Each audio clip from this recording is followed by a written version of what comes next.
আজকের এই মাহফিলে আমরা যেরকম সবাই সমবেত হয়েছি, মাশাআল্লাহ, চরম নীরব নিস্তব্ধ পরিবেশে সবাই পিনপতন নীরব হয়ে এই মুহূর্তে কথা শুনছি। আমি আশা করব শেষ মুহূর্ত পর্যন্ত আমরা এই অবস্থা বজায় রাখবো।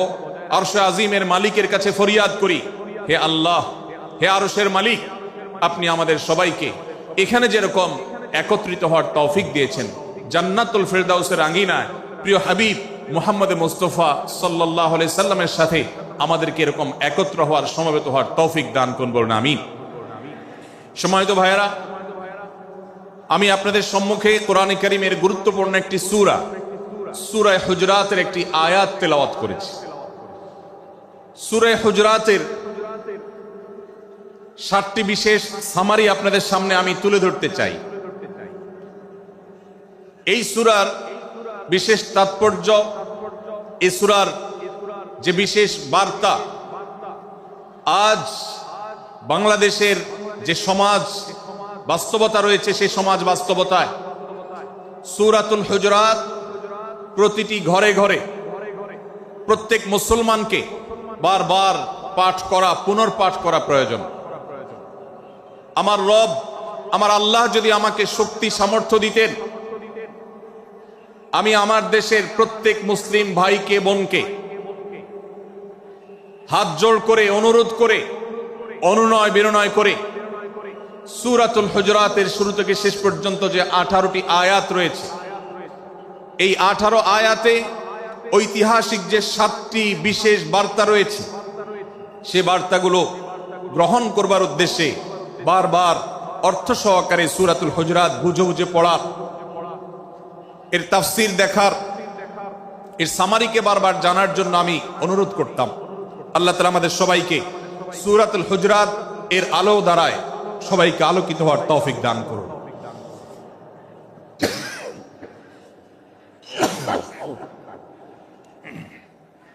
সম্মানিত উপস্থিতি, আমি যে সূরার সামারি আপনাদেরকে বলতে যাচ্ছি, যে সূরাকে সামনে রেখে আজকের এই ঐতিহাসিক মাহফিলে কোরআনে কারীমের দেওয়া 7টি বার্তা দিতে চাইছি, সেই সূরার নাম হলো সূরাতুল হুজরাত। এই সূরা কোরআনে কারীমের 26তম পারায় অবস্থিত এবং এই সূরা কোরআনে কারীমের সূরার যে সিরিয়াল, সেই সূরার সিরিয়ালে 49তম সূরা।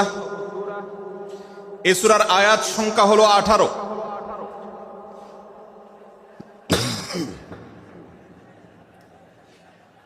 এই সূরার প্রথম থেকে 5ম আয়াত পর্যন্ত, প্রথম এই 5টি আয়াতে আল্লাহ রাব্বুল আলামিন তার প্রিয় নবী মুহাম্মদ মুস্তাফা সাল্লাল্লাহু আলাইহি ওয়াসাল্লাম, সবাই দুরূদ পড়ি, সাল্লাল্লাহু আলাইহি ওয়াসাল্লাম, প্রিয় নবীজির নাম শুনলে দুরূদ পাঠ করতে হয়, তার জন্য দোয়া করতে হয়। কারণ আল্লাহর হাবিব সাল্লাল্লাহু আলাইহি ওয়াসাল্লাম তার সমগ্র জীবনকে যে কষ্টের মধ্যে পার করেছেন, তার সমগ্র জীবনকে উৎসর্গ করেছেন, তা আপনার আমার হেদায়েতের জন্য, গোটা বিশ্ব মানবতার মুক্তির প্রয়োজনে। যিনি তার জীবনকে, যৌবনকে শেষ করে দিয়েছেন, তার সমগ্র জীবনে কখনো ভোগ, উপভোগ, এটিকে কখনো তিনি প্রশ্রয় দেননি, প্রাধান্য দেননি। দিনাতিপাত করেছেন অত্যন্ত কষ্টের সাথে, শত সহস্র বাধার সম্মুখীন হয়েছেন, শুধুমাত্র কিয়ামত পর্যন্ত আগত সকল মুসলিম নরনারীর কাছে যেন কোরআনের বার্তা পৌঁছে যায়, সবাই যেন হেদায়েত প্রাপ্ত হয়ে যায়, সবাই যেন মুক্তি প্রাপ্ত হয়ে যায়, সবাই যেন জান্নাতি হয়ে যায়, সবাই যেন জাহান্নাম থেকে মুক্তি লাভ করে, এই উদ্দেশ্যে তার সমগ্র জীবনকে তিনি উৎসর্গ করেছেন। আমাদের হেদায়েতের জন্য, আমাদের কল্যাণের পথে আহ্বানের জন্য, আমাদের জান্নাতে নেওয়ার জন্য, যার সমগ্র জীবনে কখনো ভোগ উপভোগকে প্রশ্রয় দেননি, কষ্টে নিপতিত হয়েছেন। তিনি চাইলে মক্কার রাজত্ব করতে পারতেন, তিনি চাইলে মক্কার সবচেয়ে ভোগী মানুষ হতে পারতেন, কিন্তু সেটা না করে তিনি যে ত্যাগের দৃষ্টান্ত স্থাপন করেছেন, প্রিয় নবী মুহাম্মদ সাল্লাল্লাহু আলাইহি সাল্লামের সেই অবদানের স্বীকৃতি স্বরূপ আমরা তার নাম যখনই শুনবো সাল্লাল্লাহু আলাইহি সাল্লাম বলে, তার প্রতি আল্লাহর রহমত যেন অনুগ্রহ যেন নাজিল হয় সেজন্য দোয়া করব। আল্লাহ তাআলা তার হাবিবকে রহমত এমনিতেই দান করবেন, আপনি আর আমি তার জন্য রহমতের দোয়া করার মধ্য দিয়ে আমরা সৌভাগ্যবান মানুষের কাতারে শামিল হতে পারবো। তো আমি যেটি বলছিলাম, সূরাতুল হুজুরাতের 1 থেকে 5 নম্বর আয়াত পর্যন্ত এই 5টি আয়াতে আল্লাহ রাব্বুল আলামিন প্রিয় নবী সাল্লাল্লাহু আলাইহি সাল্লামের সাথে আদব এবং শিষ্টাচারের শিক্ষা দিয়েছেন মানব জাতিকে। এবং আল্লাহ রাব্বুল আলামিন ঈমানদারদেরকে পরম মায়ার সাথে ডেকে ইয়া আইয়ুহাল্লাযীনা আমানু, হে ঈমানদারগণ, এই ডাকে আল্লাহ তাআলা ডেকে বলেছেন লা তুকাদ্দিমু বাইনা ইয়াদাইল্লাহি ওয়া রাসূলিহি, তোমরা আল্লাহ এবং তার রাসূলের সামনে আগ বেড়ে কোনো কথা বলবে না, আগ বেড়ে কোনো কাজ করবে না। একজন ঈমানদার, একজন মুসলমান, তার এই শিষ্টাচারের শিক্ষা তার জীবনে ধারণ করতে হবে। যখনই আল্লাহ কোনো কথা বলেছেন, আল্লাহ রাসূল সাল্লাল্লাহু আলাইহি সাল্লাম কোনো কথা বলেছেন, এটি নিশ্চিত হতে পারবো আমরা, তখন একজন ঈমানদার আর কখনো সেটার উপর কোনো কথা বলবে না, আগ বেড়ে কোনো কিছু করবে না, কোনো প্রকার সীমা লঙ্ঘন করবে না। ক্বালাল্লাহ ক্বালার রাসূল, আল্লাহ বলেছেন, আল্লাহ রাসূল বলেছেন, এটি শোনার পর সে তার আপদ মস্তককে সারেন্ডার করবে, সে নিজেকে আত্মসমর্পণ করবে। এরপর তার কোনো যুক্তিকে, কোনো বুদ্ধিকে, তার কোনো মতামতকে সে সেখানে আর দাঁড় করাবার চেষ্টা করবে না। এটা একজন শিষ্টাচার বিশিষ্ট ঈমানদারের বৈশিষ্ট্য। কোরআন এই শিক্ষা আমাদেরকে দিয়েছে। ভাইরা আমার, এই শিক্ষাকে ধারণ করে আমরা যারা নিজেদেরকে মুসলমান দাবি করছি, আমাদের সম্মানীয় যারা আছেন, আল্লাহকে যেরকম আমরা সম্মান করি, আল্লাহ রাসূলকে যেরকম সম্মান করি, ঠিক একইভাবে আমাদেরকে যে সমস্ত মানুষগুলোকে সম্মান করার নির্দেশ করা হয়েছে, ওলামা একরাম রয়েছেন, আমাদের বাবা মা, বয়সে বড়, শিক্ষিত, এবং যারা আমাদের শিক্ষক বৃন্দ আছেন, এভাবে যারা আমাদের সম্মানের পাত্র আছেন, সে মানুষগুলোর সামনে আগ বেড়ে যেন কোনো কিছু না করি। সে আগ বাড়াটা কথার ক্ষেত্রে হতে পারে, চলার ক্ষেত্রে হতে পারে, আচরণের ক্ষেত্রে হতে পারে। এই শিষ্টাচারের শিক্ষা সূরা হুজুরাতের প্রথম আয়াতে আমাদেরকে দেয়া হয়েছে। প্রিয় ভাইরা আমার, আমাদের সমাজে আজ যে সমস্ত ভালো গুণের দুর্ভিক্ষ চলছে, ক্রাইসিস চলছে, অভাব চলছে, এর মধ্যে অন্যতম হলো আজ শিষ্টাচারের অভাব। আমাদের সমাজের চতুর্দিকে আপনি দেখতে পাবেন পরিলক্ষিত হচ্ছে।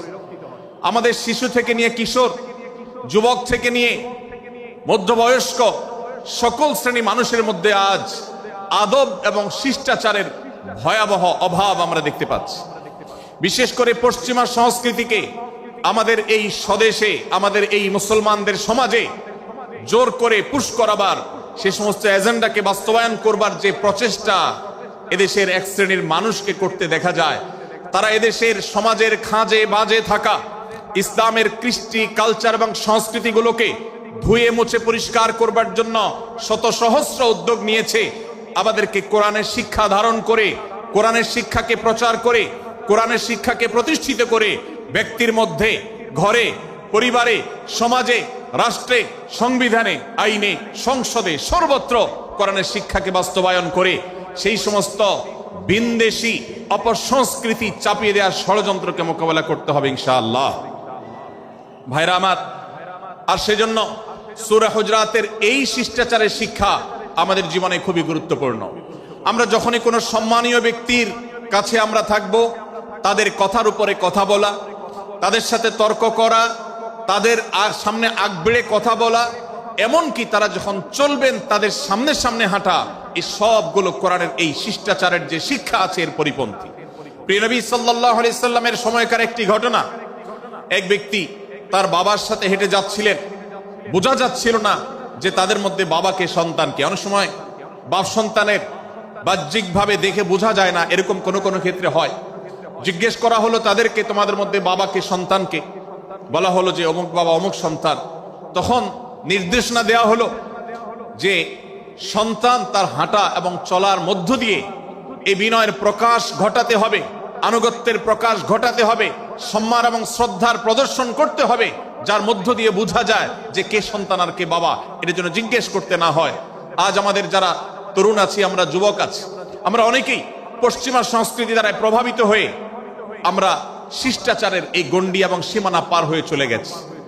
কোরআন আমাদেরকে শিষ্টাচারের শিক্ষা দিচ্ছে যে আমরা সিনিয়রদের সামনে বিনয়ের সাথে আচরণ করব, তাদের সামনে সামনে চলা থেকে বিরত থাকব, যথাসম্ভব তাদেরকে অনুসরণ করার চেষ্টা করব, তাদের সাথে কথা হবে, তাদের আগ বেড়ে কথা হবে না, তাদের কোনো জিজ্ঞাসা থাকলে সেটার উত্তর হবে বিনয়ের সাথে। এই শিষ্টাচারের শিক্ষা আমাদেরকে দেয়া হয়েছে।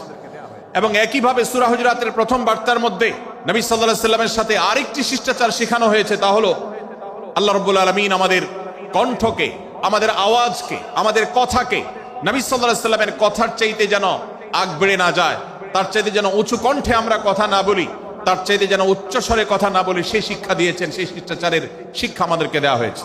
ভাইরা আমার, প্রিয় নবী সাল্লাল্লাহু আলাইহি সাল্লামের সাহাবীরা নবী সাল্লাল্লাহু আলাইহি সাল্লামের প্রতি আদব এবং শিষ্টাচার এত বেশি প্রদর্শন করতেন যে নবী করিম সাল্লাল্লাহু আলাইহি সাল্লামের প্রতি এই শিষ্টাচারের কথা যখন বলা হয়, সাহাবীরা অনেকে নবী করিম সাল্লাল্লাহু আলাইহি সাল্লামের সাথে কথা বলতে রীতিমতো ইতস্তত বোধ করছিলেন যে কিভাবে কথা বলবো, না জানে জোরে হয়ে যায় এবং তাতে না জানে আমি বেয়াদবের কাতারে শামিল হয়ে যাই, শিষ্টাচার বহির্ভূত কাজ করে ফেলি। এবং আল্লাহ তাআলা যে সতর্কীকরণ করেছেন সূরা হুজুরাতের এই 1 থেকে 5 নম্বর আয়াতের মধ্যে, তার আওতায় আমি না জানে পড়ে যাই। তখন সাহাবায়ে কেরাম বিনয় এবং বিনম্রতা অবলম্বন করেছেন এবং তারা একরকম বিপাকে পড়ে গেছেন। এতটা তারা সভ্য ছিলেন, এতটা তারা নম্র ছিলেন, এতটা তারা বিনম্র আচরণ করতেন নবীজির সাথে। ভাইরা আমার, এই বিষয়টিও আমরা শুধুমাত্র আমাদের প্রিয় নবীজির জন্য নয়, এটি আমাদের মা বাবা, আমাদের সম্মানের পাত্র যারা আছেন, আমাদের বয়সে যারা সিনিয়র আছেন, তাদের সামনে কথা বলার সময় আমরা মেনটেন করে চলবো। অর্থাৎ আমরা উচ্চ কণ্ঠে তাদের সামনে কথা বলবো না।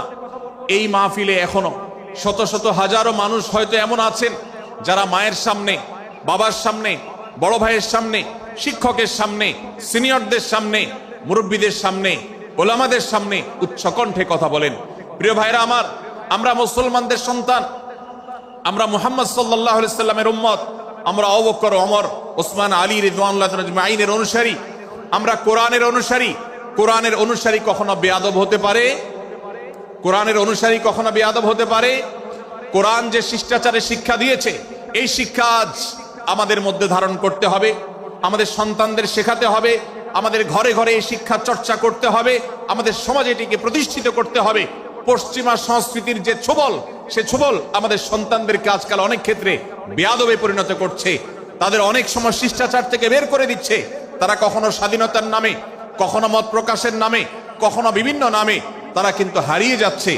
আজকের এই বাস্তবতাকে উপলব্ধি করে সূরা হুজুরাতের 1 থেকে 5 নম্বর আয়াত এর শিক্ষাকে আমাদের মধ্যে ধারণ করতে হবে। আল্লাহ তাআলা আমাদের সবাইকে সেই তৌফিক দান করুন। ভাইরা আমার, সূরা হুজুরাতের প্রথম বার্তা প্রিয় নবী সাল্লাল্লাহু আলাইহি সাল্লামের সাথে শিষ্টাচার, আল্লাহ এবং তার রাসূলের সামনে, আল্লাহ এবং তার রাসূলের সামনে আগ বেড়ে কোনো কথা না বলা, আগ বেড়ে কোনো আচরণ না করা, এটা তার প্রতি শিষ্টাচারের অংশ। এবং আল্লাহ রাসূলের সামনে উচ্চ কণ্ঠে জোরে কথা না বলা, এটাও তার প্রতি শিষ্টাচারের অংশ। আল্লাহ তাআলা আমাদেরকে এই শিষ্টাচার আমাদের জীবনের প্রত্যেকটা পদে পদে ধারণ করার তৌফিক দান করুন, বলুন আমিন। ভাইরা আমার, সূরা হুজুরাতের দ্বিতীয় যে শিক্ষা, সেই শিক্ষাটা বর্ণিত হয়েছে এই সূরার 6 থেকে 8 নম্বর আয়াত। 6 থেকে 8 নম্বর এই আয়াতের মধ্যে আল্লাহ রাব্বুল আলামিন আমাদেরকে দ্বিতীয় শিক্ষা দিয়েছেন, ঈমানদার কখনো কোনো কথা বলার আগে সেই কথা সত্য কিনা, বাস্তব কিনা সেটি যাচাই বাছাই না করে বলবে না। ঈমানদার কখনো গুজবে কান দিবে না।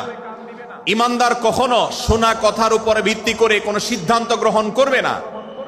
এই শিক্ষাটাও আজকের বাস্তবতার আলোকে আমাদের সমাজের জন্য অত্যন্ত গুরুত্বপূর্ণ এবং প্রয়োজনীয়। প্রিয় ভাইরা আমার, আমাদের চতুর্পাশে যদি আমরা তাকাই, আমরা দেখতে পাবো সোশ্যাল মিডিয়াতে, ফেসবুকে আজকাল কোনো তথ্য উপাত্ত পেলে সেটার পরখ করা ছাড়া, যাচাই বাছাই করা ছাড়া, সত্য অসত্য নিরূপণ করা ছাড়া আমরা অনেকে সেটার প্রচার প্রচারণায় নেমে যাই। আমরা অনেকে সেটার শেয়ার দেওয়া শুরু করে দেই। আমরা অনেকে এটার উপর ভিত্তি করে অনেককে নিন্দা মন্দ করা শুরু করে দেই। এমনকি আজ আমরা যেই জায়গায় দাঁড়িয়ে আছি, বাংলাদেশের যে সামাজিক বাস্তবতা, সেই বাস্তবতার আলোকে বলা যায় অনেক সময় অনেক ব্যক্তিকে সমাজে মিডিয়ার মাধ্যমে নানাভাবে হয়রানি করে তাকে খারাপ মানুষ হিসাবে, কালপ্রিট হিসাবে দেখানো হয়, অথচ তার দোষ, যে সমস্ত দোষের কথা তাকে বলা হয়, যে সমস্ত দোষে তাকে দোষী বানানো হয়, সে সমস্ত দোষ থেকে তিনি শত সহস্র গুণ পবিত্র এবং পরিচ্ছন্ন।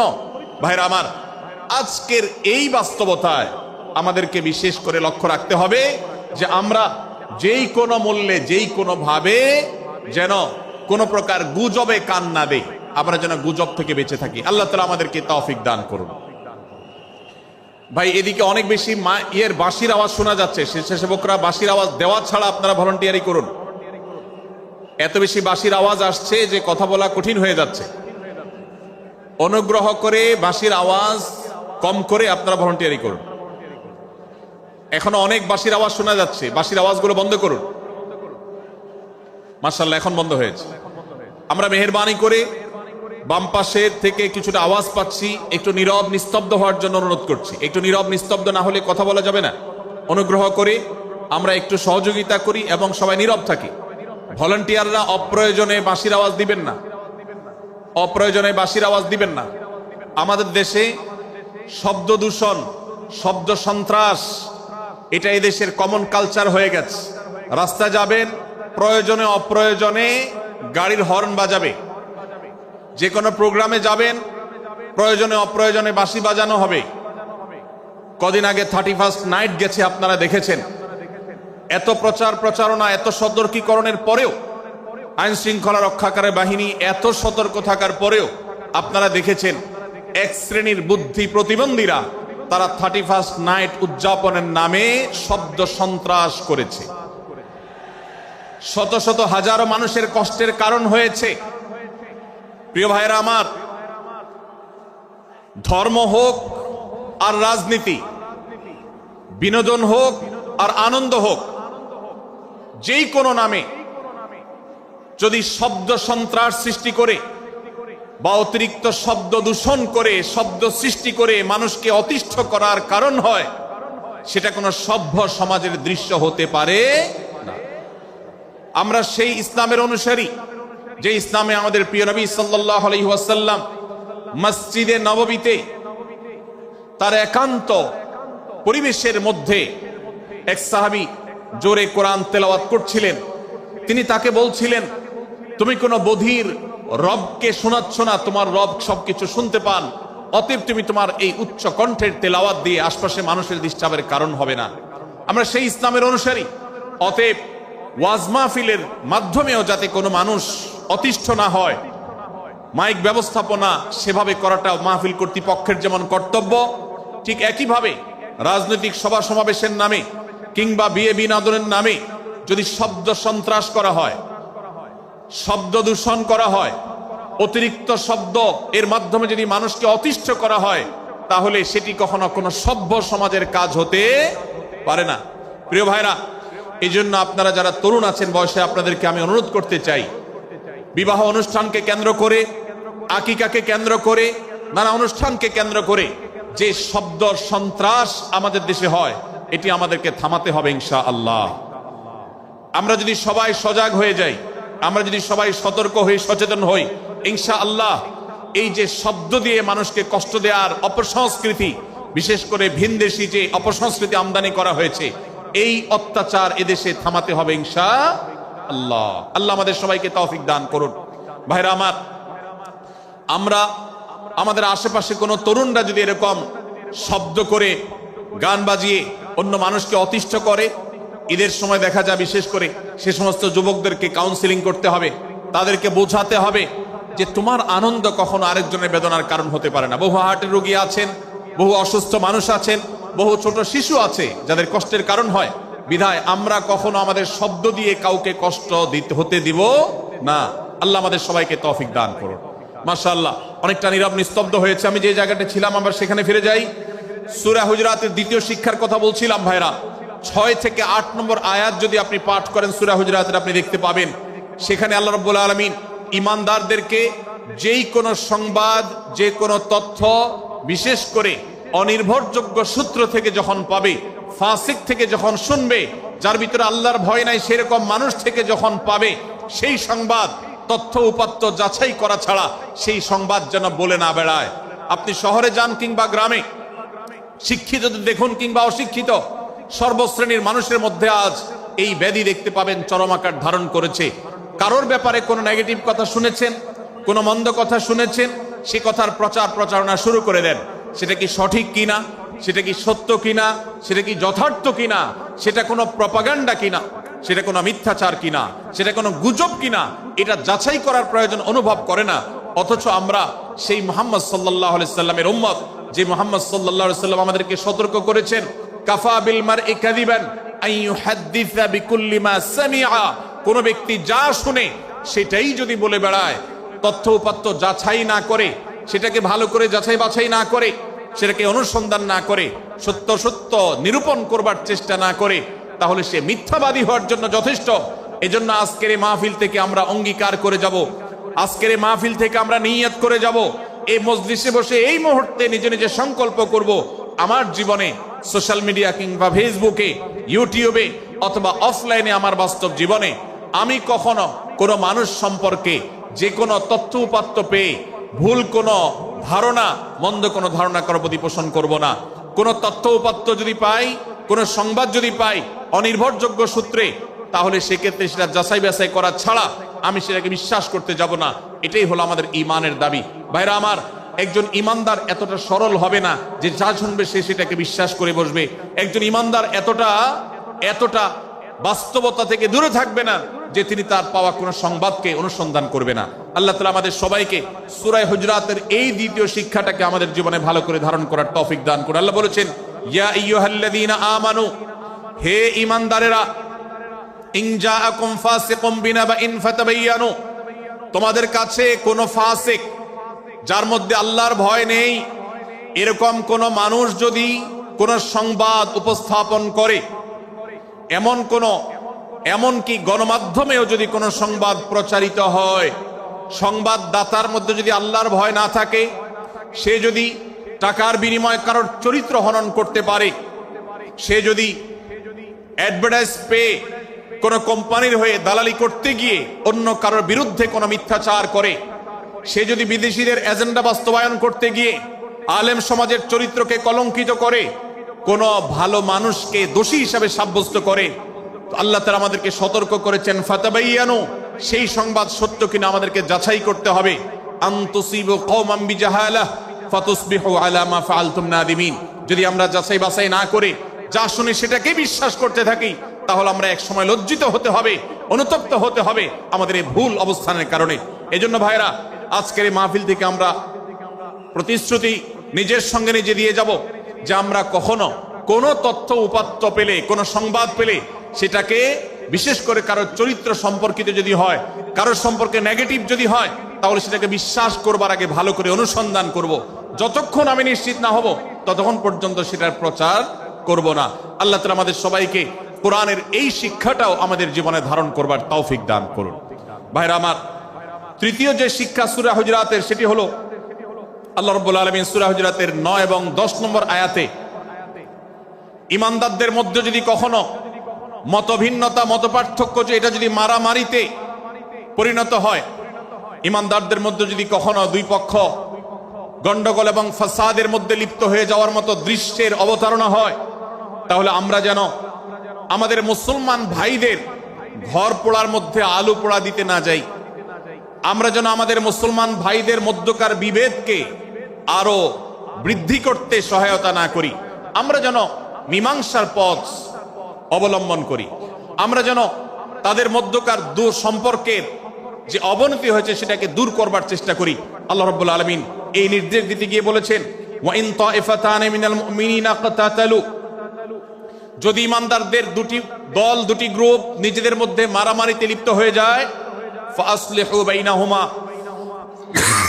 তাহলে তোমরা সেই বিবাদমান দুটি দলকে মীমাংসা করবার চেষ্টা করবে। আজ আমাদের মধ্যে এরকম বহু বিষয়কে কেন্দ্র করে মুসলমানদের মধ্যে অনেক সময় মুখোমুখি অবস্থান আমরা দেখতে পাই, যা দুর্ভাগ্যজনক, যা হওয়ার কথা ছিল না। এমনকি জাগতিক বিষয়ে যেমন হয়, ধর্মের নামে, ইসলামের নামে আজ আমরা হাজার হাজার টুকরা হয়েছি। আজ গোটা বিশ্বে আমাদের মুসলমানদের যে অবস্থান দুর্বল হয়েছে, এর অন্যতম প্রধান কারণ হলো আমাদের অনৈক্য।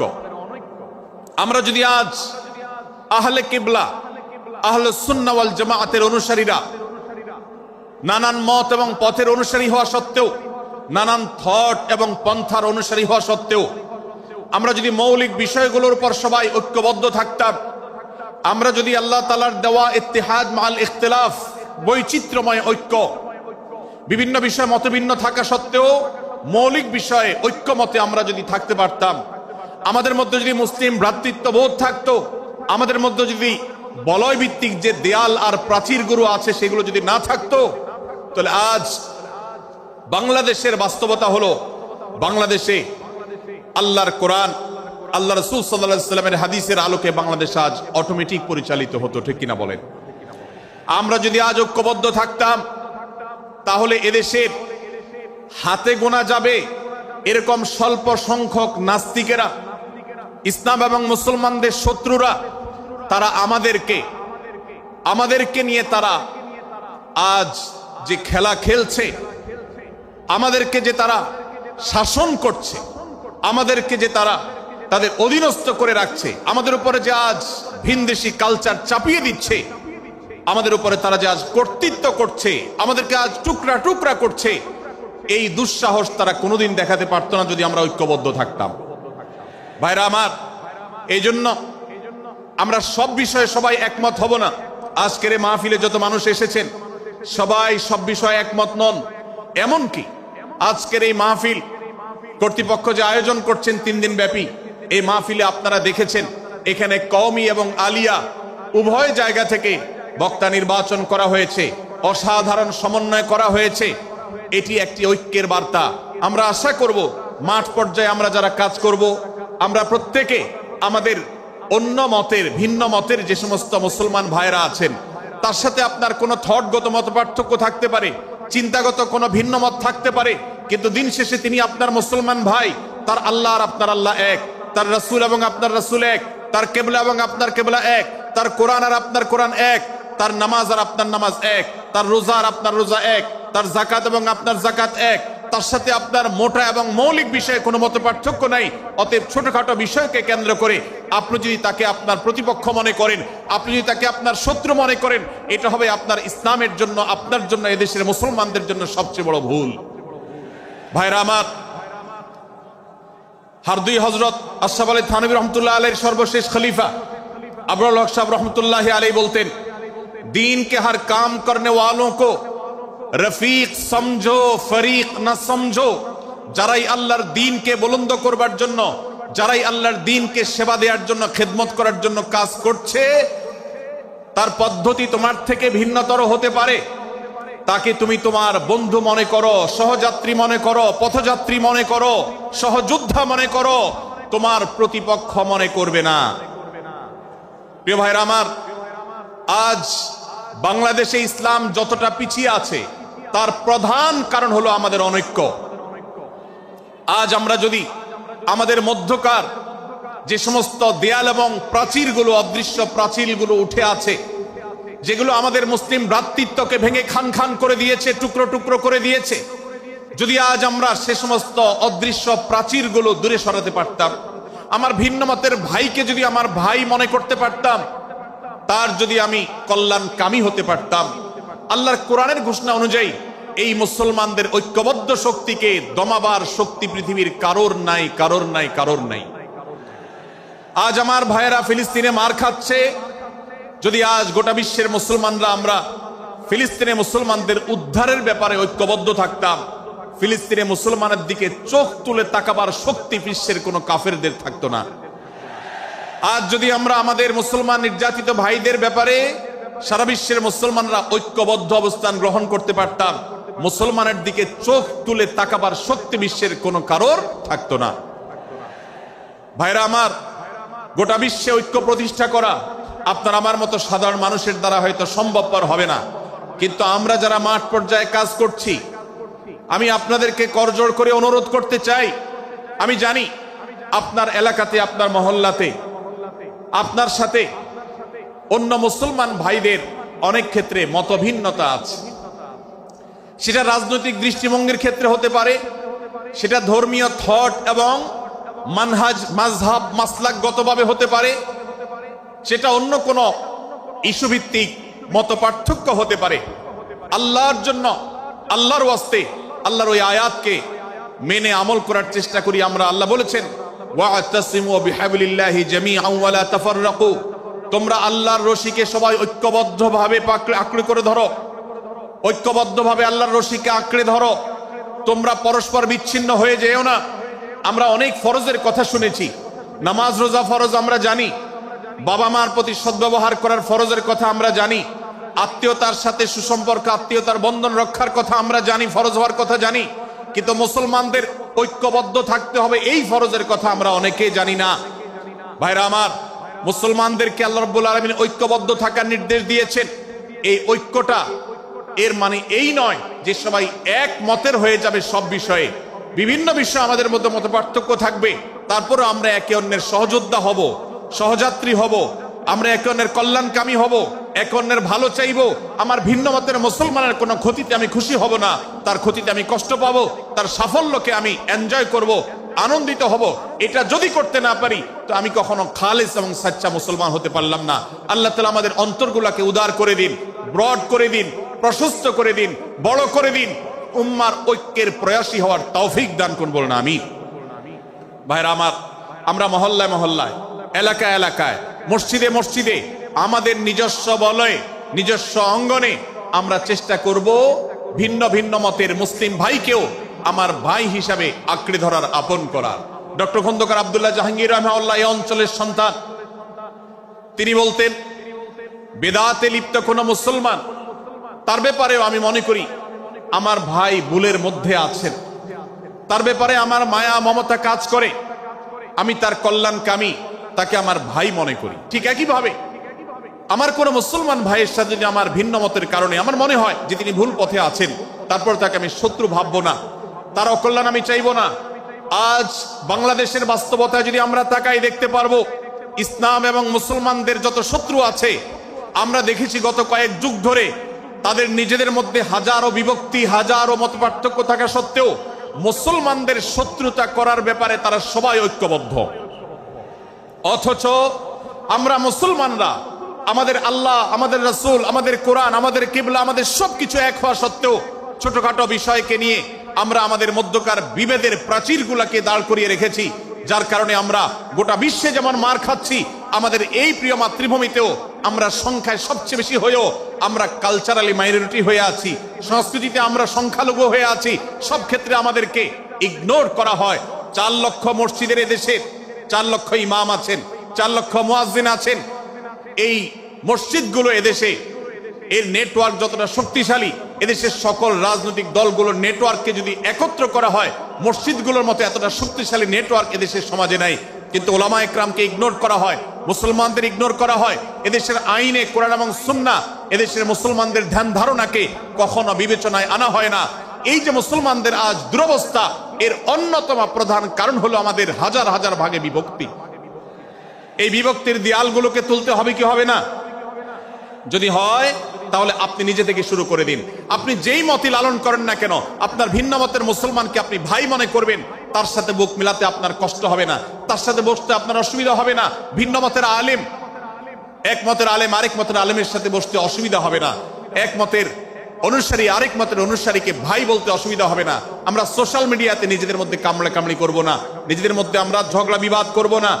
এবং যদি কেউ বিবাদে লিপ্ত হয়, সূরা হুজরাতের 9 এবং 10 নম্বর আয়াতের শিক্ষা বলছে, মুসলমানদের মধ্যে দুটি দল যদি মারামারিতে লিপ্ত হয়, তুমি সেখানে গিয়ে খোঁচাখুচি করে মারামারি বানানোর তো প্রশ্নই ওঠে না। বরং আল্লাহ বলছেন যে ফাসলিহু বাইনাহুমা, তাদের উভয়ের মধ্যে মীমাংসা করবার জন্য তুমি উদ্যোক্তা হও, তুমি উদ্যোগী হও। ভাইরা আমার, আমরা অনেকেই হয়তো জেনে থাকবো মিথ্যা এটা আল্লাহর জমিনের সবচেয়ে বড় জঘন্য অপরাধগুলোর মধ্যে থেকে একটি। একজন মুসলমান কোন অবস্থাতে মিথ্যা বলতে পারে না, কিন্তু কোন মুসলমান যদি অন্য মুসলমানের সাথে কখনো বিবাদ বিতণ্ডায় লিপ্ত হয়ে যায়, দুজন মুসলমান বা দুটি বলয়, দুটি পক্ষ, দুটি গোষ্ঠী মুসলমানদের, তাদের মধ্যে যদি কোনো বিষয় যদি ভুল বুঝাবুঝি তৈরি হয়, ভিন্ন মত সৃষ্টি হয়, একে অন্যের সাথে শত্রু ভাবাপন্ন হয়ে যায়, তাহলে তাদের দুইজনের মধ্যে বা দুই পক্ষের মধ্যে মীমাংসা করবার জন্য কেউ যদি মিথ্যা কথাও বলে, অর্থাৎ আপনি এক পক্ষের কাছে গিয়ে বললেন, ভাই আপনি যাকে এত খারাপ মনে করছেন, যার ব্যাপারে আপনি এতটা রাগান্বিত হয়ে আছেন, আমি তো জানি তিনি আপনার ব্যাপারে অনেক সফট চিন্তা রাখেন, আপনার ব্যাপারে অনেক ইতিবাচক ভাবনা রাখেন, আপনার ব্যাপারে অনেক সুধারণা পোষণ করেন। আপনি যদি একজন মুসলমানের কাছে গিয়ে, এক পক্ষের কাছে গিয়ে যদি এই কথাটা বলেন, বাস্তবে তিনি যদি এটা নাও বলেন, তারপরেও আপনি যদি এই মিথ্যা কথা বলেন, এই মিথ্যা এটা শুধু জায়েজ নয়, বরং এই মিথ্যাটা এর মাধ্যমে আপনি যে তাদের পরস্পরের সম্পর্ককে ভালো করার চেষ্টা করেছেন, এর মাধ্যমে আপনি আল্লাহর কাছে নেকি এবং সওয়াব পাবেন ইনশাআল্লাহ। ভাইরা আমার, তাহলে দুজন মুসলমান, দুটি পক্ষ, দুটি দল, দুটি বলয়, দুটি গোষ্ঠী যদি কখনো ভিন্ন মত তাদের মধ্যে তৈরি হয়, সেটা যদি মারামারিতে গিয়ে পৌঁছায়, সেটা যদি বিবাদ বিতণ্ডা পর্যন্ত গিয়ে পৌঁছায়, আমাদের কাজ হবে মধ্যে থেকে সেটাকে মীমাংসার মাধ্যমে দূরত্বকে কমানোর। আমরা কখনো দূরত্ব বাড়াবো না, পারলে দূরত্ব কমাবো। ডক্টর খন্দকার আব্দুল্লাহ জাহাঙ্গীর রহমতুল্লাহ একটা কথা বলতেন, মুসলমানদের বাড়িতে যে আগুন লেগেছে, বিভেদের আগুন, মতবিরোধের আগুন, মত পার্থক্য, এটা মতবিরোধে যে পৌঁছে গেছে, এ আগুন তিনি বলতেন, আমি নিভাবার মতো শক্তি আমার নাই, এত পাওয়ার নাই যে বহুদা বিভক্ত মুসলমানদেরকে আমি ঐক্যবদ্ধ করে ফেলবো, এত শক্তি আমার হাতে নেই। কিন্তু একটা শক্তি আমার কাছে আছে ভাই, সেটা হলো যে বিবাদমান মুসলমানদের মধ্যে বিবাদ যেন আর না বাড়ে, বিবাদের যে আগুন লেগেছে সে আগুনে যেন আর ঘি ঢালা না হয়, কেরোসিন ঢালা না হয়, সেজন্য আমি ভূমিকা রাখতে পারি।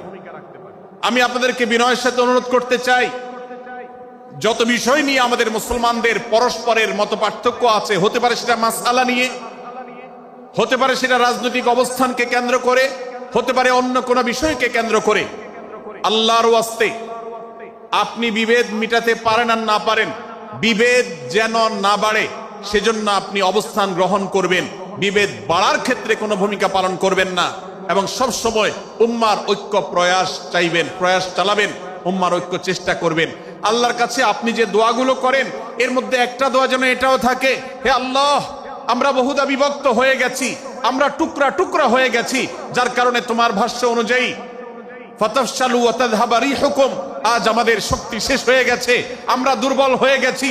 আজ বাংলাদেশের বাস্তবতা যদি আমরা বলি, যে দেশের 90-95 ভাগ মানুষ মুসলমান, সে দেশে আজ হাতে গোনা কিছু নাস্তিক, কিছু ইসলাম বিদ্বেষী, মুসলমান বিদ্বেষীরা, তারা আমাদেরকে আজ উঠা বসা করায়, তারা আমাদের আইন নির্ধারণ করে, তারা আমাদের শাসক নির্ধারণ করে, তারা আমাদের সব বিষয়গুলোকে নির্ধারণ করে দেয়। আমাদের সন্তানরা পাঠ্যপুস্তকে কি পড়বে সেটাও ইসলাম বিদ্বেষীরাই ঠিক করে দেয়। ভাইরা আমার, এই অবস্থার যদি পরিবর্তন চাই, তাহলে আমাদের মধ্যকার দূরত্বগুলো কমাতে হবে।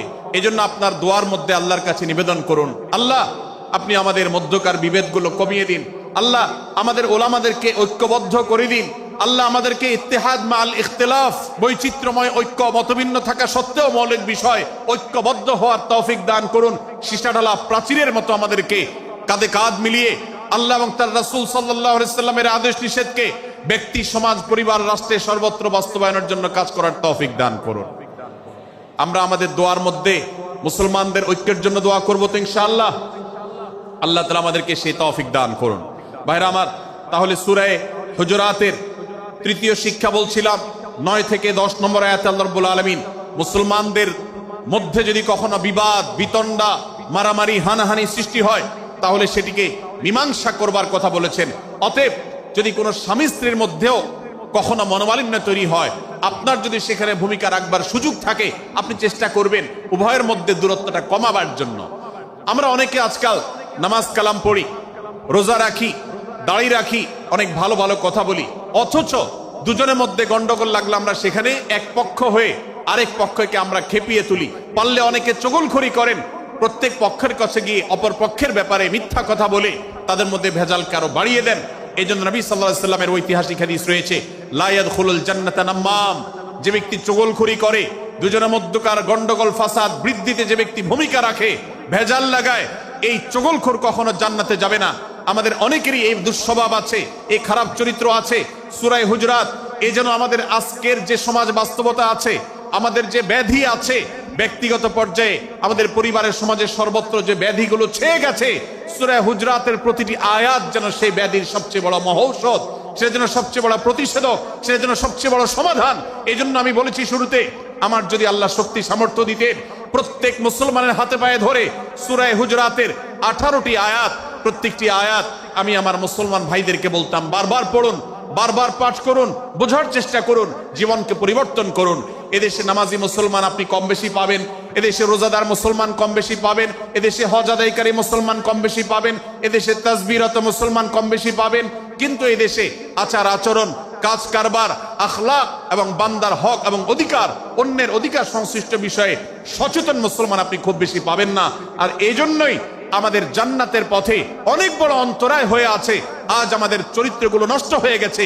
আমরা নামে মুসলমান, আমরা চগলখড়ি করি, আমরা নামে মুসলমান, দুজনের মধ্যে গন্ডগোল সৃষ্টি করে দেই। গন্ডগোল আগে থেকে সৃষ্টি থাকলে সেটাকে বাড়াবার চেষ্টা করি। আমরা নামে মুসলমান, আমাদের শিষ্টাচার নাই, আদব নাই, লেহাজ নাই। এই জন্য সূরা হুজরাতের প্রতিটি আয়াত আমাদেরকে শিক্ষা দেয়। আল্লাহ তাআলা আমাদের সকলকে এই শিক্ষাগুলো আজকের এই মাহফিল থেকে আমাদের বুকের ভেতরে পরম যত্ন সহকারে নিয়ে যাওয়ার এবং আমাদের জীবনকে পরিবর্তন করার তৌফিক দান করুন। ভাইরা আমার, তৃতীয় এই শিক্ষাটি শেষ করে আমি বলতে চাচ্ছি, চতুর্থ আয়াতে আল্লাহ রাব্বুল আলামিন আমাদেরকে বলেছেন, আমরা যেন কেউ কাউকে নিয়ে বিদ্রূপ না করি, ব্যঙ্গ না করি, কেউ কাউকে যেন বাজে নামে না ডাকি, কেউ যেন কাউকে খোঁচাখুচি না করি, কেউ যেন কাউর নাম বিকৃত করে তাকে না ডাকি। ভাইরা আমার, এই আয়াতটি আমি শুরুতে তেলাওয়াত করেছি। আল্লাহ বলেছেন, ইয়া আইয়ুহাল্লাযীনা আমানু লা ইয়াসখার কওমুম মিন কওমিন আসা আন ইয়াকুনু খায়রাম মিনহুম। হে ঈমানদারেরা, হে মুসলমানেরা, তোমাদের কেউ যেন অন্য কারোর নাম ধরে অন্য কাউকে ব্যঙ্গ, বিদ্রূপ, ঠাট্টা না করে। আমরা একে অন্যকে নিয়ে ঠাট্টা করি কি করি না? বিদ্রূপ করার রোগ আমাদের মধ্যে আছে না নাই? ভাইরা আমার, জাগতিক বিষয় তো আছেই, এমনকি দুর্ভাগ্যজনক বাস্তবতা হলো ধর্মের নামে, ইসলামের নামে একদল মুসলমান অপর দল মুসলমানকে নিয়ে হাসি, ব্যঙ্গ, বিদ্রূপ, রাসাহাসি এবং নাম বিকৃত করা এবং খোঁচাখুচি করা, এই কাজগুলো আমাদের মধ্যে আছে না নাই? আমরা যারা ইসলামের খেদমত মনে করে আমার ভিন্ন মতের, ভিন্ন দলের মুসলমানকে খোঁচাখুচি করি, আমরা যারা আল্লাহর খেদমত মনে করে, ইসলামের সেবা মনে করে, দাওয়াতের কাজ মনে করে, ইসলাম প্রচার মনে করে ভিন্ন মতের অন্য দলের মুসলমানকে নিয়ে ব্যঙ্গ, বিদ্রূপ আর হাসাহাসি করি, তাদেরকে সোশ্যাল মিডিয়াতে, অনলাইনে, অফলাইনে তুচ্ছ-তাচ্ছিল্য করি, আল্লাহর শপথ করে বলছি, এটা ইসলামের সেবা নয়, এটা হলো প্রবৃত্তির পূজা। আমরা অনেকে আছি যে ব্যক্তিগত পর্যায়ে এই বিদ্রূপ করাটাকে আমরা কোনো বিষয় মনে করছি না। সোশ্যাল মিডিয়াতে অনেকগুলো ভিডিও ক্লিপ আছে, আপনাদের চোখে নিশ্চয়ই পড়েছে, আমার চোখে বহু পড়েছে, যে অনেক সময় দেখা যায় বিনোদনের নামে কাউকে খোঁচাখুচি করা, কাউকে অপমান করা, কাউকে হয়তো ধাক্কা দিয়ে পানি দিয়ে ফেলে দেয়া, কাউকে কষ্ট দেয়া, কাউকে হয়তো প্রতারিত করা, এটাকে আমরা এনজয় করি। অনেক ভিডিও ক্লিপে দেখা যায় এভাবে কাউকে কোনোভাবে অপমানিত করে, কাউকে কোনোভাবে ধোকা দিয়ে, বোকা বানিয়ে আমরা এনজয় করি, আমরা হাসাহাসি করি। আমাদের রুচি নষ্ট হতে হতে আজ এই পর্যায়ে এসেছে যে এটা আমাদের এনজয়ের বিষয় হয়েছে, এটা আমাদের আনন্দের বিষয় হয়েছে। ভাইরা আমার, সূরা হুজরাতের এই আয়াত, অর্থাৎ 11 নম্বর আয়াত, এই আয়াত বলছে আমাদের জন্য কোন মুসলমানকে, কোন মানুষকে ব্যঙ্গ বিদ্রূপ করা হারাম। কোন মুসলমানকে ব্যঙ্গ বিদ্রূপ করা কি হারাম। অতএব আপনি রসিকতা করেও যদি কারোর সাথে ব্যঙ্গ বিদ্রূপ করেন এবং সেটা যদি তার মনে কষ্ট হওয়ার কারণ হয়, তিনি যদি সমাজের মানুষের কাছে হেয় প্রতিপন্ন হন, তাহলে ইসলামী শরিয়ার দৃষ্টিকোণ থেকে সারা বিশ্বের সমস্ত ওলামাদের ঐক্যমতে সেটা হারাম। আমরা চুরি করা হারাম জানি, আমরা ডাকাতি করা হারাম জানি, আমরা মাদক সেবন করা হারাম জানি, আমরা নামাজ ত্যাগ করা হারাম জানি। এই সমস্ত হারাম থেকে আমরা অনেকেই বেঁচে থাকি, কিন্তু আমি আমার মুসলমান ভাইয়ের চরিত্র হনন করছি, শুধুমাত্র সাধারণ জীবনযাত্রার ক্ষেত্রে করছি তা নয়, এমনকি ধর্মের নামে, ইসলাম প্রচারের নামে, দাওয়াতের নামে আমরা আমাদের প্রতিপক্ষ মুসলমান ভাইকে নিয়ে অনেক সময় ব্যঙ্গ বিদ্রূপ করি, হাসাহাসি করি, তাকে ছোট করি, তাচ্ছিল্য করি, হেয় করি, তার সম্মানহানি করি। আমরা জানি না আমাদের প্রিয় নবী সাল্লাল্লাহু আলাইহি ওয়াসাল্লাম এর একটা হাদিস আমাদের সামনে রয়েছে, সহিহ মুসলিমে বর্ণিত হয়েছে। নবী করিম সাল্লাল্লাহু আলাইহি ওয়াসাল্লামের এই হাদিস আজ সবচাইতে অসহায় হাদিস। অসহায় হাদিস এজন্য বললাম যে আজকের এই হাদিসের উপরে কেউ আমল করে না, এই হাদিসটাকে কেউ পাত্তা দেয় না, এই হাদিসকে কেউ গুরুত্ব দেয় না।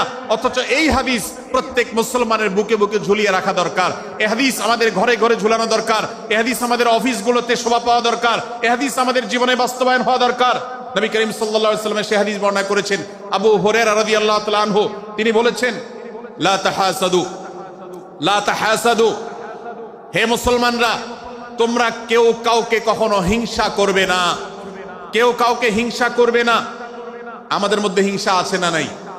হিংসা আছে না নাই? আমরা একে অন্যকে হিংসা করি। একদল মুসলমান অন্য দল মুসলমানকে হিংসা করে, কেউ কারো ভালো দেখতে পারে না। ভাইরা আমার, আল্লাহ নবী বলেছেন লা তাহাসাদু, তোমরা একে অন্যকে হিংসা করো না। ওয়ালা তানাজাসু, কেনা বেচা করতে গিয়ে কেউ কাউকে ধোঁকা দিও না, প্রতারণা করো না। ওয়ালা তাবাগাদু, তোমরা একে অন্যের সাথে শত্রুতা বিদ্বেষ পোষণ করবে না। ওয়ালা তাদাবারু, তোমাদের কেউ যেন কারোর পেছনে লেগে না থাকে, কাউকে অবজ্ঞা যেন না করে। ওয়ালা ইয়াবি আহাদুকুম আলা বাই'i আখিহি, এবং তোমাদের কেউ যেন আরেকজনের কেনা বেচার উপরে সেখানে ইন্টারফেয়ার করে সে যেন সেখানে কোন প্রকার ক্ষতিগ্রস্ত কাউকে না করে। ওয়াকুনু ইবাদাল্লাহি ইখওয়ানা, হে মুসলমানরা তোমরা আল্লাহর বান্দা ভাই ভাই হয়ে থাকো। তোমাদের মধ্যে মতপার্থক্য থাকুক, দলগত মতপার্থক্য, অবস্থানগত মতপার্থক্য, থটগত মতপার্থক্য, মাযহাব মাসলাবগত মতপার্থক্য থাকুক, কিন্তু তোমরা আল্লাহর বান্দা ভাই ভাই হয়ে থাকো। এক দলের মুসলমানকে আল্লাহ তাআলা ভাই ভাই হতে বলেন নাই, এক গ্রুপের মুসলমানকে আল্লাহ ভাই ভাই হতে বলেন নাই, এক বলয়ের মুসলমানকে আল্লাহ ভাই ভাই হতে বলেন নাই, নিজ দলের মুসলমানের সাথে আল্লাহ ভাই ভাই থাকতে বলেন নাই।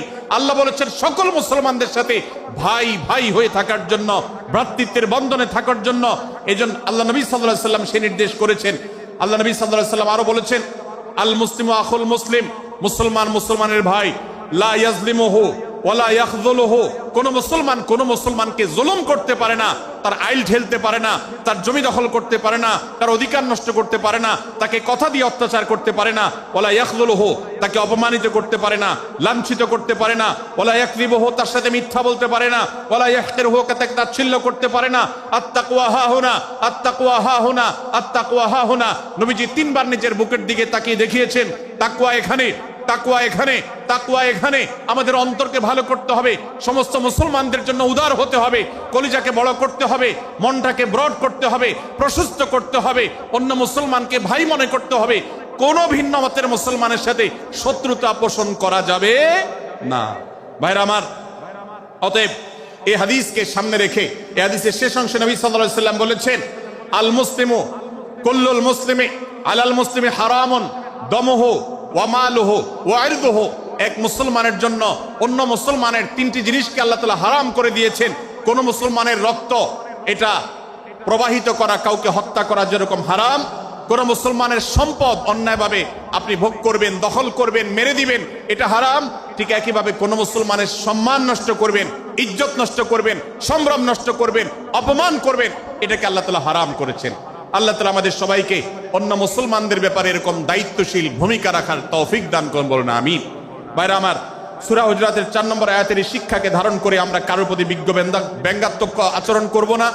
অনেক মুসলমান আছেন অন্য মুসলমানদের নাম ধরে ধরে বিদ্রুপ ব্যঙ্গ করেন, নাম বিকৃত করেন। অনেক সময় আমরা রসিকতা করেও আমাদের অনেকের নাম বিকৃত করি। আল্লাহ সুবহানাহু ওয়া তাআলা এটাকে হারাম করেছেন। এমনকি নবী সাল্লাল্লাহু আলাইহি ওয়াসাল্লাম বলেছেন, লা তাকুল লিকাসিরিন ইয়া কাসিরু, কোন খাটো বা বেটে মানুষকে হে বেটে, হে খাটো এরকম বলে ডেকো না। নবী সাল্লাল্লাহু আলাইহি ওয়াসাল্লাম বলেছেন, এভাবে ডাকলে তিনি অপমানিত হন। আল্লাহ তাকে এভাবে সৃষ্টি করেছেন। আমরা অনেক সময় দেখা যায় একে অন্যকে খোঁচা মারতে গিয়ে তার গায়ের রং কালো হলে, তিনি দেখতে আকারে ছোট হলে তাকে আমরা ব্যঙ্গ করি, বিদ্রুপ করি, তাকে আমরা তাচ্ছিল্য করি, তাকে আমরা অপমান করি, তাকে আমরা অপদস্থ করি। ভাইরা আমার, এটা আমাদের জন্য হারাম। আমি আবারও বলছি, চুরি হারাম আমরা জানি, ডাকাতি হারাম আমরা জানি, আমরা অন্যান্য হারামের কথা জানি, কিন্তু এই যে এক মুসলমান অন্য মুসলমানের অধিকার নষ্ট করা হারাম, এটা আমরা জানি না। এক মুসলমান অন্য মুসলমানের নাম বিকৃত করা হারাম, এটা আমরা জানি না। এই ব্যাপারেও আমরা দেখেছি যে আমরা যারা ইসলামের দাওয়াতের কথা বলি, কোরআন হাদিসের কথা বলি, তারাও দেখা যায় সোশ্যাল মিডিয়াতে, ফেসবুকে একদল মুসলমান অন্য দলে মুসলমানদেরকে নানা বাজে উক্তি দিয়ে ডাকাডাকি করে, বিকৃত নামে ডাকে, বিকৃত উপাধি দেয়, খারাপ কথা বলে, অমুকের দালাল তমুকের দালাল ইত্যাদি ধারণা করে কথা বলে। এই কাজগুলো হারাম, এগুলো আমরা কখনো করব না। 5 নম্বর যে শিক্ষা আছে সূরা হুজুরাতে, সেটা হলো 12 নম্বর আয়াতে আল্লাহ রাব্বুল আলামিন এখানে কুধারণা করাকে হারাম করেছেন, মন্দ ধারণা করতে আল্লাহ তাআলা নিষেধ করেছেন, এবং গীবত করতে, পেছনে লাগতে নিষেধ করেছেন। ভাইরা আমার, এই একটি আয়াত অর্থাৎ সূরা হুজুরাতের 12 নম্বর আয়াত, এই আয়াতটির শিক্ষা ধারণ করে যদি আমরা আমাদেরকে শুধরাতে পারি, সংশোধন করতে পারি, তাহলে ইসলামের মেইন যে কাজগুলো আছে, ঈমানকে বিশুদ্ধ করা এবং শিরক মুক্ত ঈমান আনা, 5 ওয়াক্ত নামাজ পড়ার পর, বান্দার হক আদায়ের পর, এই আয়াতটির পর আমল করলে আপনার জান্নাতে যাওয়ার সবচেয়ে বড় বাধা দূর হয়ে যাবে ইনশাআল্লাহ।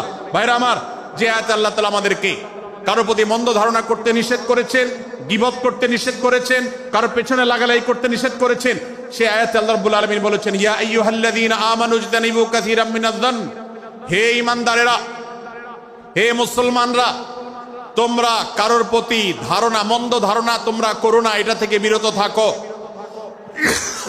অনেক ধারণা অর্থাৎ মন্দ ধারণা, এটা গুনাহ, এটা থেকে বিরত থাকো।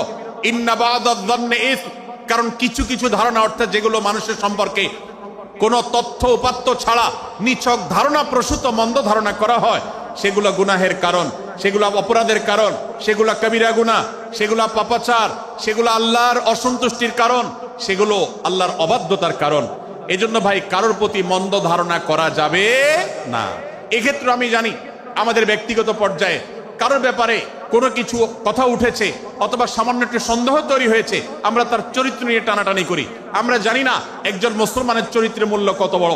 আমার কাছে সুস্পষ্ট প্রমাণ আসার আগ পর্যন্ত কোনো মুসলমানের চরিত্র নিয়ে আমার ব্লেম করবার কোনো অধিকার আমার নাই। এই জন্য একজন মুসলমান কখনো কারো প্রতি কুধারণা করবে না, মন্দ ধারণা পোষণ করবে না, খারাপ ধারণা পোষণ করবে না। আল্লাহ তাআলা আমাদেরকে এবং মুসলমানের সম্পর্কে খারাপ ধারণা করা থেকে বেঁচে থাকার তৌফিক দান করুন। ভাইরা আমার, কিছুটা বিশৃঙ্খলা দেখা যাচ্ছে। আমরা আপনাদেরকে বিনীতভাবে অনুরোধ করতে চাই, অনুগ্রহ করে সবাই বসে পড়ুন। যারা দাঁড়িয়ে আছেন তারা একটু বসে পড়ুন, সবাই যার যার দায়িত্বে বসে যান। আপনি আরেকজনের চিন্তা না করে আপনি একটু বসে যান।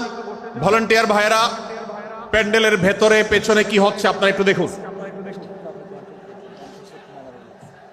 ডান পাশে যে সমস্ত ভাইরা আছেন, ভাইরা আপনারা আমার কথা শুনুন। ডান পাশে, আমার প্যান্ডেলের ডান পাশে যারা আছেন, আপনাদেরকে আমরা অনুরোধ করছি, ওয়াজ মাহফিলের মঞ্চে, তাফসীর কোরআন মাহফিলের প্যান্ডেলে এসে আমরা যদি বিবাদ বিতণ্ডায় লিপ্ত হই, আমরা সে বিষয়ে আলোচনা করছি, আল্লাহর ওয়াস্তে আমরা বিবাদ বিতণ্ডা বন্ধ করি। আপনারা একটু শান্ত হন, আল্লাহর জন্য একটু সবর করেন।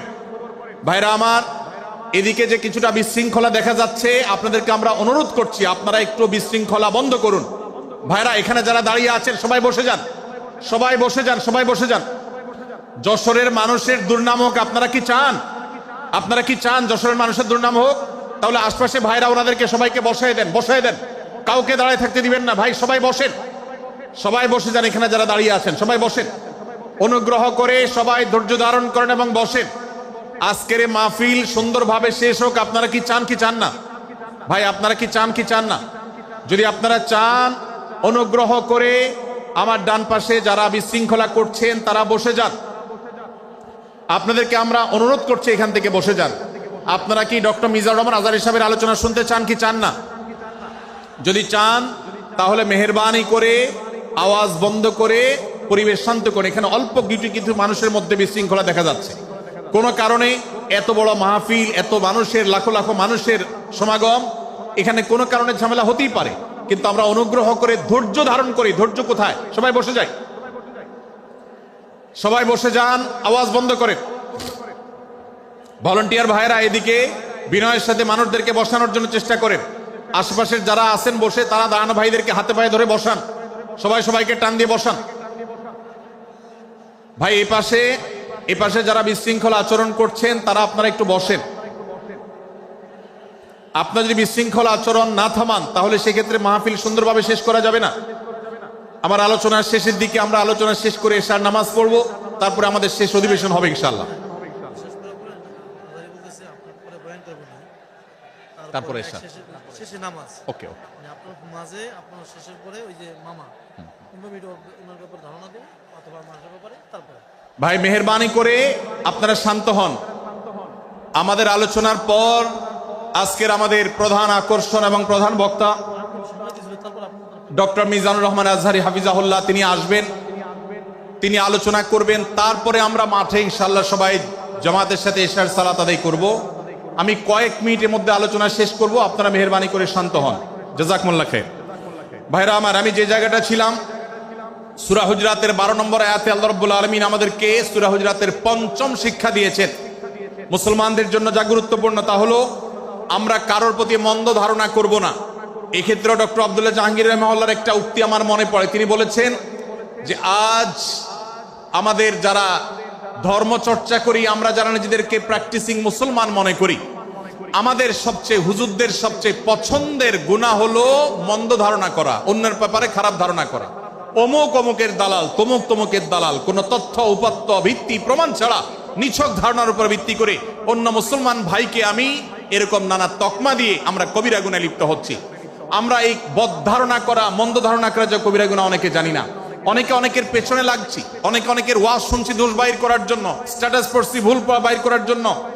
এই যে মানুষের পেছনে লাগা, এটা আল্লাহ তাআলা নিষেধ করেছেন, ওয়ালা তাজাসসু, তোমরা কেউ কারোর ছিদ্র অন্বেষণ করার, দোষ আবিষ্কার করার চেষ্টা করবে না, এবং ওয়ালা ইয়াগতাব বা'দুকুম বা'দা, কেউ কারোর গীবত শিকায়াত করবে না। এই আয়াতে আমাদেরকে কেউ কারোর পেছনে পরনিন্দা করতে নিষেধ করেছেন। ইসলাম বলে আমরা মানুষের সামনে মানুষের ভুলের কথাগুলো বলবো বিনয়ের সাথে, যাতে তিনি সংশোধিত হন, আর তার পেছনে প্রশংসা করব। আমরা করি উল্টা, আমরা মানুষের সামনে এসে মানুষের প্রশংসা করি আর তার পেছনে গিয়ে তার দুর্নাম করি। ইসলামকে যদি আমরা মানতাম, সমাজটা সুন্দর হয়ে যেত। আমরা যদি সামনে কারোর দোষ বলতাম তাহলে তিনি সংশোধিত হতেন, আর পেছনে যদি গুণ বলতাম তাহলে তিনি ভালো সেখান থেকে শিক্ষা গ্রহণ করতেন। সূরা হুজরাতের 6 নম্বর শিক্ষা 13 নম্বর আয়াতে আল্লাহ তাআলা বলেছেন যে আমাদের সবার গোড়া কোত্থেকে এসেছে, আমাদের গর্বের কোনো বাহ্যিক কারণ নাই তাকওয়া ছাড়া। আল্লাহ বলেছেন, ইয়া আইয়ুহান নাস ইন্না খালাকনাকুম মিন যাকারিন ওয়া উনসা, হে মানুষ সকল, তোমাদেরকে আমি মানুষ, নারী এবং পুরুষ, আদম এবং হাওয়া থেকে সৃষ্টি করেছি। ওয়াজআলনাকুম শুউবান ওয়া ক্বাবাইলা লিতাআরাফু, বিভিন্ন গোত্রে তোমাদেরকে আমি বিভক্ত করেছি পরিচয়ের জানার জন্য, শুধুমাত্র। আর আল্লাহ বলেছেন শেষে, ইন্নাল্লাহা আলিমুন খাবীর, তোমরা কি করো আল্লাহ জানে। অতএব আমাদের কারোর উপর কারো কোনো শ্রেষ্ঠত্ব নেই তাকওয়া ছাড়া। আল্লাহ বলেছেন, ইন্না আকরামাকুম ইনদাল্লাহি আতকাকুম, আমাদের মধ্যে সবচেয়ে মর্যাদাবান হবে তিনি যার মধ্যে তাকওয়া সবচেয়ে বেশি হবে। আমাদের কোনো বংশগত গৌরব, কোনো অঞ্চলগত গৌরব, অন্য কোনো গৌরব আমাদের থাকবে না, শুধু তাকওয়ার গৌরব আমাদের থাকতে পারে। সেটাও গর্ব, নিষিদ্ধ গর্ব বা অহংকারের মতো নয়, বরং সেটা আমাদের বিনয়ের জায়গা। সর্বশেষ 7 নম্বর যে শিক্ষা সূরা হুজরাতের রয়েছে, সেটা 14 এবং 14 থেকে 18 নম্বর আয়াতে আল্লাহ তাআলা ঈমান এবং ইসলামের চিহ্ন উল্লেখ করেছেন। যে 6টা শিক্ষা উল্লেখ করা হয়েছে, এর আলোকে মুসলমানকে, মুনাফিককে সেটা নিরূপণ হবে। এজন্য আল্লাহ তাআলা শেষে এটি উল্লেখ করেছেন। এই 7টি শিক্ষাকে ধারণ করে আমরা আমাদেরকে ভালো মুসলমান হিসেবে গড়ে তোলার চেষ্টা করব, আমাদের জীবনকে সাজাবার চেষ্টা করব। আল্লাহ তাআলা আমাদের সবাইকে তৌফিক দান করুন। আমি আবারও এক নজরে বলে শেষ করছি, সূরা হুজরাত কোরআনে কারীমের 26তম পারার একটি সূরা, 49 নম্বর সূরা, কোরআনের 18টি আয়াতের আছে। প্রথম থেকে 5 নম্বর আয়াত পর্যন্ত আল্লাহ রাসূলের সাথে আদব লেহাজ বজায় রাখা, শিষ্টাচার মেনটেন করা, এবং সম্মানীয় ব্যক্তিদের সাথেও এখান থেকে আমরা শিক্ষা নিয়ে আদব লেহাজ বজায় রাখা, তাদের সামনে আগবেড়ে কথা না বলা, আগবেড়ে কাজ না করা, উচ্চকণ্ঠে কথা না বলাই শিক্ষা আল্লাহ দিয়েছেন। দ্বিতীয়ত, আমাদেরকে কোনো সংবাদ, বিশেষ করে অনির্ভরযোগ্য তথ্যের সংবাদ শুনে আমাদেরকে কারোর ব্যাপারে ধারণা করার আগে আল্লাহ তাআলা আমাদেরকে যাচাই করার শিক্ষা দিয়েছেন। আমরা যেন গুজবে, আমরা যেন ধারণা প্রসূত কোনো তথ্য